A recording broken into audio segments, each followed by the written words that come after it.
नमस्कार, स्वागत है आपका न्यूज 24 पर। रात के 9 बज चुके हैं और वक्त निष्पक्ष न्यूज का है। तमाम बड़ी खबरें लेकर हाजिर हूं मैं, मकसूद खान। सबसे पहले बात संसद की। मणिपुर पर पिछले कई दिनों से संसद में चर्चा की मांग और पीएम मोदी के बयान की मांग कर रहे विपक्षी दलों ने अब अविश्वास प्रस्ताव का पासा चल दिया है। कांग्रेस सांसद गौरव गोगोई ने आज मोदी सरकार के खिलाफ विपक्षी गठबंधन Indian national developmental inclusive alliance यानी कि इंडिया की तरफ से अविश्वास प्रस्ताव पेश कर दिया। हालांकि स्पीकर ओम बिरला ने अविश्वास प्रस्ताव को स्वीकार कर लिया है और यह कहा कि चर्चा के बाद इसकी तारीख तय की जाएगी। हालांकि विपक्ष को भले ही सरकार पर विश्वास न हो, लेकिन पीएम मोदी को पूर्ण विश्वास है कि वो सत्ता की तीसरी पारी भी जरूर खेलेंगे। मुझे सदन को सूचित करना है कि मुझे श्री गौरव गोगोई से नियम 198 के अंतर्गत मंत्रिपरिषद में अविश्वास प्रस्ताव प्राप्त हुआ है। मैं श्री गौरव गोगोई से सदन की अनुमति प्राप्त करने के लिए अनुरोध करता हूं। प्रस्ताव इस प्रकार है। ये सभा मंत्रिपरिषद में विश्वास का अभाव प्रकट करती है। श्री गोगोई कृपया सदन की अनुमति प्राप्त करें। अध्यक्ष महोदय, मैं निम्नलिखित प्रस्ताव के लिए सदन की अनुमति चाहता हूं। ये सभा मंत्रिपरिषद में विश्वास का अभाव प्रकट करती है। मैं उन सदस्यों से जो इस प्रस्ताव की अनुमति दिए जाने के पक्ष में ये अनुरोध करता हूं, वो अपने स्थान पर खड़े हो जाएं।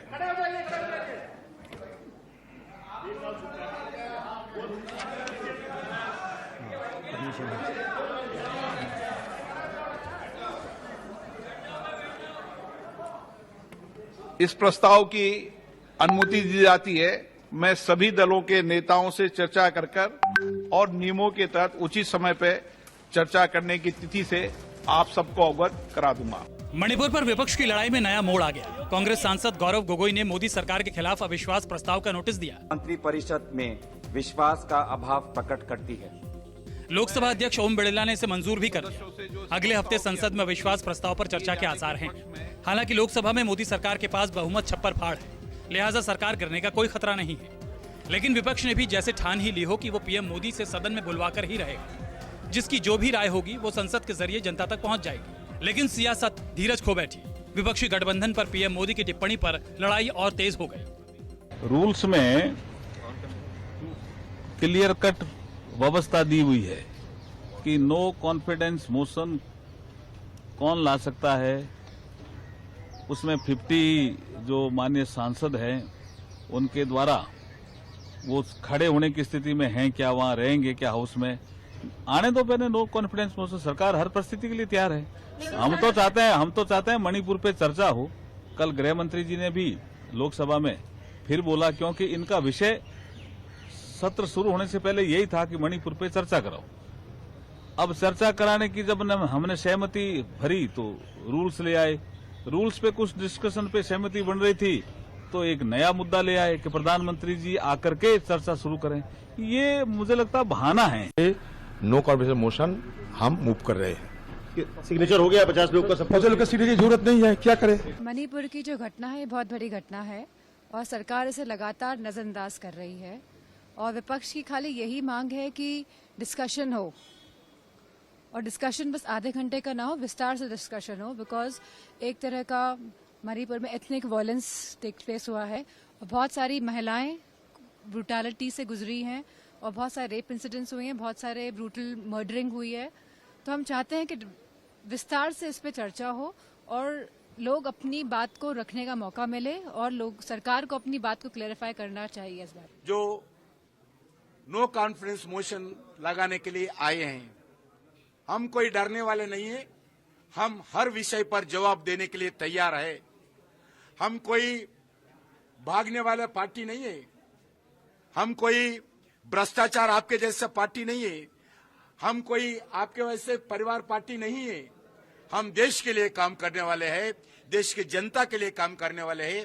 हम हर विषय पर चर्चा के लिए तैयार है। मुझे तो दुख इस बात का है कि हमसे लड़ाई लड़ते लड़ते भारतीय जनता पार्टी आज इंडिया के खिलाफ खड़ी हो गई है।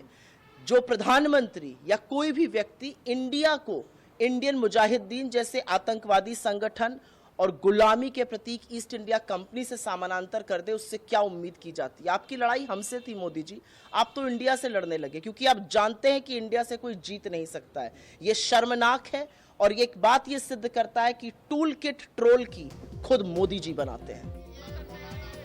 राज्यसभा में भी मणिपुर पर विपक्ष के तेवर में नमी नहीं आई। विपक्ष के नेता ने फिर से वही सवाल उठाया कि आखिर पीएम मोदी इस मुद्दे पर बोल क्यों नहीं सकते? अगर बाहर बात कह सकते हैं तो अंदर क्यों नहीं कह सकते? मुझे अगर बोलने का मौका भी नहीं मिला ठीक है, लेकिन कम से कम जब मैं बोल रहा हूं मेरा माइक अचानक बंद करना यह मेरा प्रिविलेज है। अब उसको प्रिविलेज को धक्का, मेरा अपमान हुआ है, मेरे रेस्पेक्ट को आप मेरे सेल्फ रेस्पेक्ट को उन्होंने चैलेंज किया है और सरकार के इशारे पे अगर सदन चला तो मैं समझूंगा साहब डेमोक्रेसी नहीं है। राज्यसभा से बहिष्कार की घोषणा के साथ ही कांग्रेसी सांसद सदन से बाहर आ गए। जल्दी सदन की कार्यवाही भी स्थगित हो गई, लेकिन बाहर का मंजर बिल्कुल नहीं बदला। कांग्रेस संसदीय दल की नेता सोनिया गांधी ने सदन से निलंबित आम आदमी पार्टी सांसद संजय सिंह और कांग्रेस सांसद रजनी पाटिल से मुलाकात की। विपक्षी एकजुटता का संदेश सत्ता पक्ष को भी पहुंच गया। जब तक प्रधानमंत्री जी मणिपुर के मुद्दे पर आकर बोलते नहीं है, देखिए पहली बात यह है कि 1.5 घंटे हमारा प्रधानमंत्री हर विषय पे भाषण दे सकता है। वैज्ञानिक भी हैं, डॉक्टर भी हैं, रेलवे के भी बहुत बड़े जानकार हैं, वो इसरो के भी बहुत अच्छे जानकार हैं। तो मणिपुर के मुद्दे पे नहीं बोलेंगे आप? ब्राजील के फुटबॉलर पे बोलेंगे, किसी खिलाड़ी की, क्रिकेट खिलाड़ी की उंगली टूट जाए तो आप बोलेंगे? तो सुविधाजनक सत्य नहीं चल सकता है। सरकार विपक्ष को कुछ बोलने नहीं दे रही है, तो तरीका यही कि इसके जरिए आप विपक्ष जो कम से कम अपनी बात रख सकता है और अपनी बात जो तमाम विषय जैसे जनता त्राही कर रही है देश में, तो उसको रखने के लिए बहुत ज़रूरी है कि हम जो है इसके जरिए कम से कम अपनी बात रख सकते, विपक्ष को बोलने का मौका दें। क्योंकि सरकार विपक्ष को तो बोलने नहीं देती है, संसद में भी नहीं बोलने देती, बाहर भी नहीं बोलने देती है। तो इसलिए बहुत ज़रूरी है कि जो है इसके जरिए सारे सदस्य विपक्ष सदस्य अपनी बात रख पाएंगे और प्रधानमंत्री को जवाब देना पड़ेगा। जिनको अपने ऊपर कॉन्फिडेंस नहीं है वो नो कॉन्फिडेंस मोशन, ये कांग्रेस के चरित्र को सब लोग जानते हैं, ये दोहरे चरित्र के लोग हैं। और जो विपक्ष के लोगों के साथ इन्होंने इंडिया की बात किया है, अरे जो अंग्रेजों ने ईस्ट इंडिया कंपनी बना करके भारत को लूटने का काम किया, आज फिर से ये लोग कांग्रेस के छाए में साए में ये सभी इंडिया नकली कंपनी बना करके ये ठगबंधन के लोग भारत की जनता को ठगने का षड्यंत्र है। लोकसभा अध्यक्ष ने कहा है वो सभी से बातचीत करके एक तारीख मुकर्रर करेंगे और उस तारीख को इसके ऊपर चर्चा होगी। हर व्यक्ति को आजादी है अपनी बात कहने की, और जो मणिपुर की बहुत ही संवेदनशील परिस्थिति है उस परिस्थिति को सामने रखते हुए ये अविश्वास प्रस्ताव नो कॉन्फिडेंस मोशन लाया गया। बेशक पीएम मोदी ने संसद के भीतर कुछ नहीं बोला, लेकिन मणिपुर पर सरकार को घेर रहे विपक्षी दलों को आईना दिखा दिया। मैं देश को ये भी विश्वास दिलाऊंगा कि तीसरे टर्म में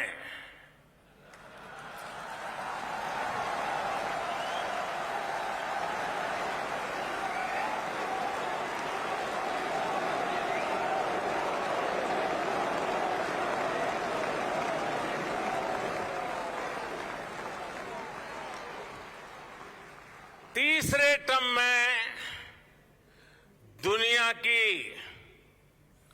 पहली 3 इकोनॉमीज में एक नाम भारत का होगा। बेशक अविश्वास प्रस्ताव से मोदी सरकार के वजूद को कोई खतरा नहीं दिख रहा, क्योंकि लोकसभा में सत्ता पक्ष को पूर्ण बहुमत हासिल है। लेकिन इसी बहाने संसद में मणिपुर पर चर्चा हो जाएगी। संजीव त्रिवेदी, कुमार गौरव, प्रशांत देव और ऋषिकेश के साथ रमन कुमार, दिल्ली, न्यूज़ 24। बात ज्ञानवापी की। इलाहाबाद हाईकोर्ट ने ज्ञानवापी परिसर में एएसआई सर्वे पर स्टे को कल तक के लिए बढ़ा दिया है। अब कल यानी कि 27 जुलाई को 3:30 बजे एक बार फिर से इस पर सुनवाई होगी। आज हुई सुनवाई के दौरान एएसआई के additional deputy director Alok Tripathi ने एफिडेविट दाखिल कर कहा कि सर्वे से ज्ञानवापी परिसर में कोई नुकसान नहीं होगा। हालांकि मुस्लिम पक्ष ने एएसआई का हलफनामा पढ़ने और अपनी दलील रखने के लिए 2 दिन का समय मांगा था, लेकिन कोर्ट ने मुस्लिम पक्ष को 1 दिन का ही समय दिया। और कल तक के लिए ज्ञानवापी परिसर के सर्वे पर रोक लगा दी। एडिशनल डायरेक्टर एएसआई के आए थे और उन्होंने एफिडेविट फाइल किया ये कहते हुए कि स्ट्रक्चर को बिना डैमेज पहुंचाए हुए ये सर्वे कंडक्ट कर सकते हैं। और कल दोबारा, क्योंकि जो मुस्लिम साइड के वकील थे अंजुमन इंतजामिया के, उन्होंने समय मांगा था इस एफिडेविट पे अपना जवाब या कुछ भी पढ़ने के लिए, तो कल दोबारा 3:30 बजे से रखा गया। अभी सर्वे पे रोक है, कल 3:30 बजे तक कल दोबारा सुनवाई होगी, उसके बाद आगे मामला प्रोसीड करेगा। बिहार के मुख्यमंत्री नीतीश कुमार ने तेजस्वी यादव के करीबी मंत्री आलोक मेहता के फैसले को पलट दिया। नीतीश ने राजस्व विभाग के 480 अधिकारियों के तबादले के आदेश को रद्द कर दिया है। मीडिया के सामने आए नीतीश कुमार ने तेजस्वी के सामने ही आलोक मेहता की पोल भी खोल दी। तेजस्वी मुस्कुराते रहे और नीतीश ट्रांसफर पोस्टिंग कांड का चिट्ठा खोलते रहे।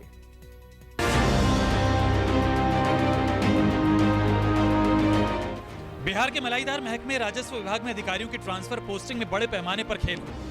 नियमों की धज्जियां उड़ाई गई। मुख्यमंत्री नीतीश कुमार ने भी इस सच को स्वीकार कर लिया है। डिप्टी सीएम तेजस्वी यादव की मौजूदगी में नीतीश कुमार ने कबूल किया कि थोक में अधिकारियों के तबादले को रद्द करने की वजह यही थी कि ट्रांसफर पोस्टिंग में ढेर सारी गड़बड़ी थी। ट्रांसफर के बारे में सूचना आई कि अनावश्यक बहुत चीजों का ट्रांसफर हो गया है, वो देते हैं हम लोग ना, हर राज्य को अधिकार 1 महीना देते हैं। अगर उसके बारे में कुछ बात आई तो मंत्री से भी अधिकार हमने कह दिया, तो उसके बाद डिपार्टमेंट और सब लोगों ने देख लिया, कहा कि अभी उसको छोड़ देंगे। अब प्रेस नया किया जाएगा, वो सब बात नहीं है। उसके अलावा हो गया है, इसके बारे में अनेक तरफ से बातें आई, उसको भी रोक दिया गया, फिर सब कुछ ठीक ढंग से होगा और विभाग को समझना चाहिए। राज्य सरकार के नियम के मुताबिक किसी भी अधिकारी को पोस्टिंग एक स्थान पर 3 साल के लिए करनी है। 3 साल से पहले किसी अधिकारी का तबादला विशेष परिस्थिति में ही हो सकता है। लेकिन बिहार के राजस्व और भूमि सुधार मंत्री आलोक मेहता ने राज्य के लगभग 75% सीओ का ट्रांसफर एक ही झटके में कर दिया। इनमें से ज्यादा ऐसे थे जिनकी पोस्टिंग के 3 साल पूरे नहीं हुए थे। हद तो ये हुई कि मंत्री महोदय ने उन अधिकारियों का भी तबादला कर दिया जिनकी पोस्टिंग के 6 महीने भी पूरे नहीं हुए थे। आलोक मेहता आरजेडी कोटे के मंत्री हैं, लिहाजा मामला सामने आने के बाद आरजेडी को भी मीडिया के सामने हाजिर होना पड़ा। ट्रांसफर पोस्टिंग में गड़बड़ी के इल्जामों को स्वीकार करना पड़ा। सरकार स्मूथली चल रही है, कहीं गलतियां होती है तो उसका सुधार किया जाता है।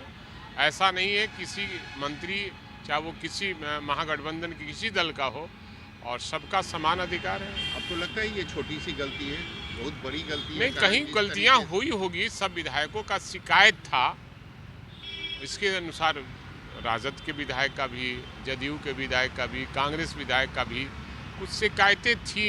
जैसा माननीय मुख्यमंत्री ने कहा कि सभी माननीय विधायकों की शिकायतें थी, इसलिए मैंने उसको फिर से रिव्यू करके करेंगे। नीतीश कुमार ने तबादले के आदेश को रद्द किया। सत्ताधारियों ने भी मामले को खत्म मान लिया, लेकिन मुद्दे की ताक में बैठी बीजेपी भला कैसे खामोश रहती। इसी महकमे में इन्हीं इल्जामों के शिकार हो चुके पूर्व राजस्व मंत्री और बीजेपी नेता रामसूरत राय ने इसमें अपनी दाल गलती देख ली। जेडीयू और आरजेडी के बीच की दरार भी देख ली। महागठबंधन में 3 तलाक की आशंका भी भाग गई।